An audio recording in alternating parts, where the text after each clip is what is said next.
महाभारत के युद्ध में कर्ण और अर्जुन आमने सामने लड़े थे।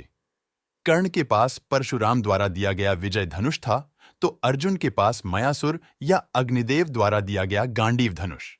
दोनों के ही तरकश में सभी तरह के दिव्यास्त्र थे, लेकिन कहते हैं कि कर्ण का धनुष अर्जुन के धनुष से कहीं ज्यादा बेहतर था। क्या ऐसा था? इन सभी बातों की इसी वीडियो में जानेंगे। वीडियो के अंत तक बने रहे। हिंदुत्व सुविचार चैनल में आपका स्वागत है। अगर वीडियो अच्छी लगे तो चैनल को सब्सक्राइब करके वीडियो को लाइक करना ना भूले, क्योंकि आपका एक लाइक हमें बहुत ज्यादा मोटिवेट करता है। गांडीव धनुष अर्जुन के पास कैसे आया और इसे किस तरह बनाया गया, इस संबंध में 2-3 तरह की कथाएं प्रचलित हैं। कहते हैं कि दधीची रस्सी की हड्डी से यह धनुष बनाया गया था, जबकि एक अन्य कथा के अनुसार यह कण्व ऋषि की तपस्या के दौरान शरीर पर दीमक द्वारा बांबी बना दिए जाने के बाद उस बांबी में सुंदर और गठीले बांस उगाए थे। जब कण्व ऋषि की तपस्या पूर्ण हुई तो ब्रह्मा जी की सलाह पर उस बांस से 3 धनुष बनाए गए, पिनाक, शारंग और गांडीव।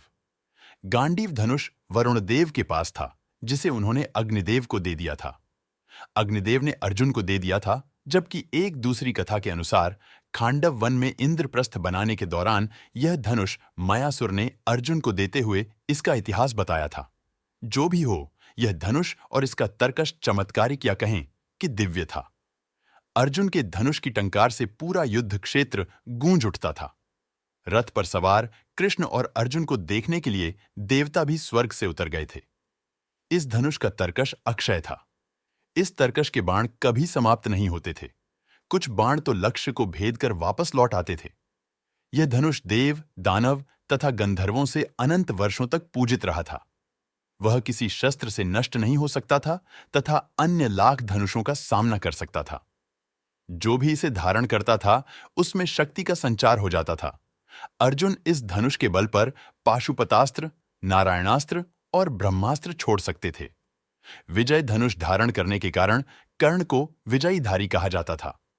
कर्ण का धनुष अर्जुन के धनुष से इसलिए श्रेष्ठ था क्योंकि जब वे तीर चलाते थे और उनका तीर अर्जुन के रथ पर लग जाता था तो रथ पीछे कुछ दूरी तक खिसक जाता था। उस वक्त श्री कृष्ण कर्ण की बहुत तारीफ करते थे।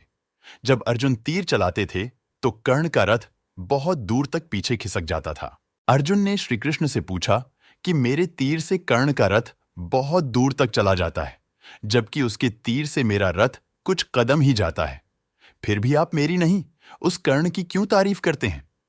इस सवाल के जवाब में श्री कृष्ण कहते हैं कि तुम्हारे रथ पर हनुमान जी स्वयं विराजमान हैं और मैं भी बैठा हूं। फिर भी कर्ण के तीर में इतनी क्षमता है कि वह हमारे रथ को कुछ कदम पीछे धकेल देता है। सोचो, यदि हनुमान जी और मैं इस रथ से उतर जाएं तो क्या होगा? अर्जुन उनकी बात समझ जाता है। कृष्ण ने यह भी कहा था कि जब तक कर्ण के हाथ में उसका विजय धनुष है, तब तक तीनों लोकों के योद्धा एक साथ मिलकर भी कर्ण को नहीं हरा सकते हैं। कर्ण के धनुष में ऐसी खूबियां थीं जो अर्जुन के गांडीव धनुष में नहीं थीं। विजय एक ऐसा धनुष था कि किसी भी प्रकार के अस्त्र या शस्त्र से खंडित नहीं हो सकता था।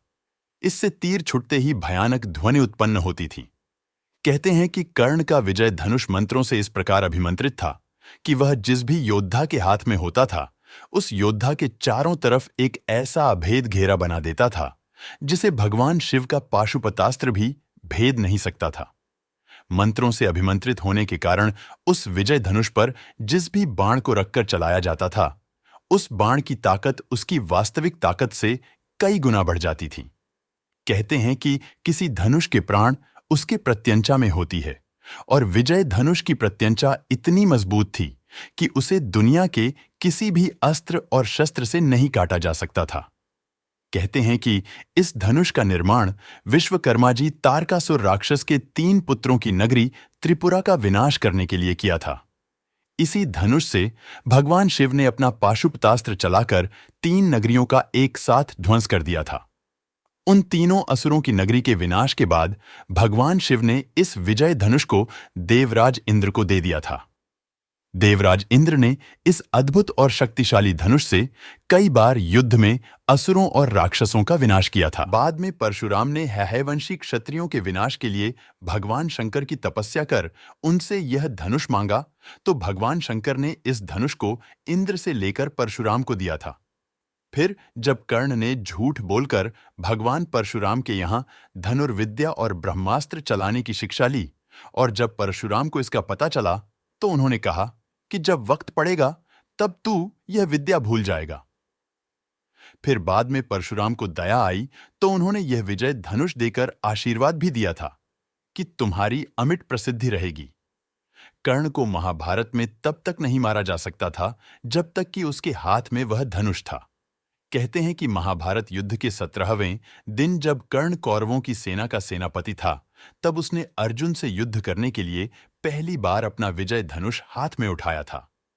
कर्ण और अर्जुन का भयानक युद्ध हुआ, लेकिन युद्ध का कोई परिणाम नहीं निकल रहा था, बल्कि अर्जुन के सारे प्रयास विफल होते जा रहे थे। ऐसे में श्री कृष्ण ने एक कीचड़ भरे गड्ढे की ओर अपना रथ मोड़ दिया। कर्ण के सारथी शल्य ने भी अपना रथ उस रथ के पीछे पीछे चला दिया। कर्ण के रथी को वह कीचड़ का गड्ढा नहीं दिखाई दिया और उसका रथ उस गड्ढे में फंस गया। तब कर्ण अपने धनुष को रथ में ही छोड़कर गड्ढे में फंसे रथ के पहिए को निकालने लगे। बस यही वक्त था जबकि श्री कृष्ण के कहने पर अर्जुन ने निहत्थे कर्ण पर तीर चला दिया। भगवान श्री कृष्ण इस बात को जानते थे कि यदि यह मौका चूके तो फिर अर्जुन को बचाना मुश्किल होगा। इसीलिए उन्होंने यह कठिन फैसला तुरंत ही लिया, जो कि युद्ध के नियमों के विरुद्ध था। वैसे भी सबसे पहले तो युद्ध के नियम कौरवों ने ही तोड़े थे, निहत्थे अभिमन्यु को मारकर। आज के वीडियो में बस इतना ही। आशा करते हैं कि आज की जानकारी आपको अच्छी लगी होगी। जय श्री कृष्ण। इति महाभारत कथा।